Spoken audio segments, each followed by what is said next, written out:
Our top story at this hour, Ukrainian President Volodymyr Zelensky has leveled fresh allegations against Russia. This as he called on allies to warn the country against blowing up a dam in Ukraine's south, which could lead to large-scale disaster. He told the European leaders that Russian terrorists had mined the dam, which if blown would have repercussions that would affect southern Ukraine. Here now is a report. Ukraine's president has accused Russia of plotting to blow up a dam at a hydroelectric plant in the south of the country currently under Russian occupation.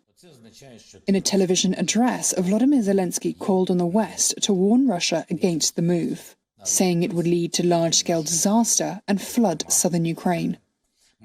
Now we must all together, all Europeans, all world leaders, all international organizations, make it clear to the terrorist state that such a terrorist attack at Kharkivka will mean exactly the same as the use of weapons of mass destruction. The volume of water in the reservoir is about equal to the Great Salt Lake in the US state of Utah.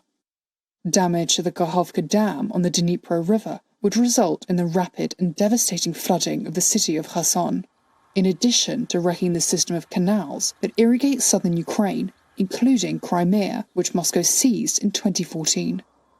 Zelensky claims Russia plans to blow up the dam to cover up their retreat. Earlier this week, Russia accused Ukraine of plotting to rocket the dam. Neither side has produced evidence to back up allegations. Ukraine's energy minister Herman Halushenko told Reuters that Russia had hit at least half the country's thermal generation capacity and had carried out more than 300 airstrikes on Ukrainian energy facilities since October 10th. He added that 30 to 40% of overall national power infrastructure had been hit. It comes as one of the most important battles of the 8-month war comes to a head near the dam. Ukrainian forces are currently advancing along the river's west bank, with the aim of recapturing the city of Kherson and encircle thousands of Russian troops. Russia has begun what it says is the evacuation of tens of thousands of civilians from the city. Ukraine has imposed an information blackout from the Kherson front. Earlier this week, Sergei Surovikin, the commander of Russian forces in Ukraine, said the situation in Kherson was already difficult and Russia was not ruling out difficult decisions there.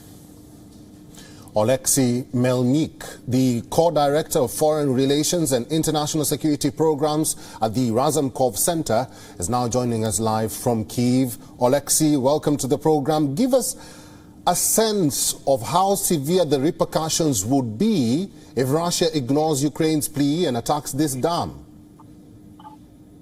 Good morning, and thank you for the invitation. The consequences will be severe.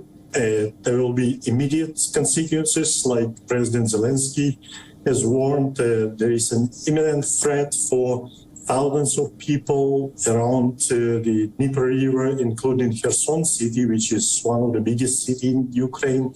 But also there will be long-term consequences because, again, as was mentioned, there would be damage for years and years for agriculture, for households that are located around the Kakhovka Dam. Oleksiy, Russia has declared its intention to increase its targeting of Ukraine's power, water and other vital infrastructure. Even though President Zelensky is putting on a brave face, do you think Ukraine is well prepared for such ramifications or aftermath of such attacks? This morning I was wake up by sirens. And it's been already 3 hours of intensive attacks all around Ukraine. And as was mentioned, 30% of Ukrainian energy production and transport infrastructure has been damaged already. And this morning, again, there are dozens of strikes, but we should say, and we always repeat, it is not going to help Russia. Well, we will suffer, and we stay like hours without electricity. There are no running water in big cities, but at the end of the day, these terrorist tactics will not help Russia.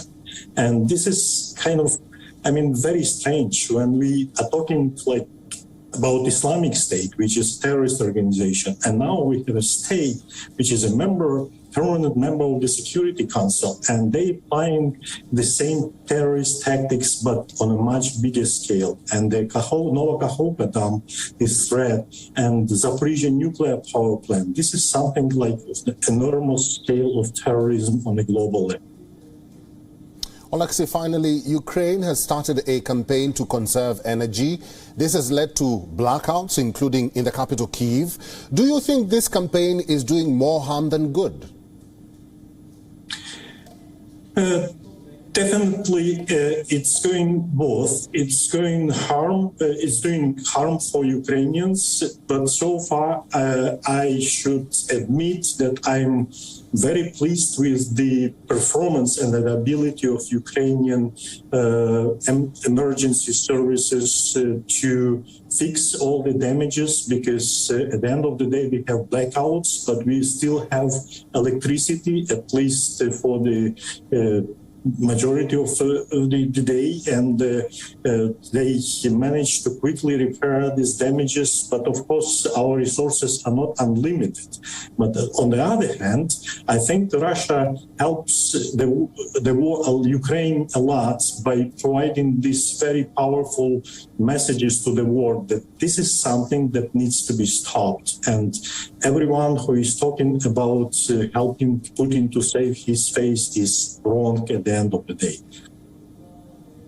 I've been talking to Alexei Melnik, the co-director of Foreign Relations and International Security Programs at the Razumkov Center.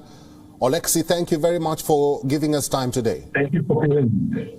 WION is now available in your country. Download the app now and get all the news on the move.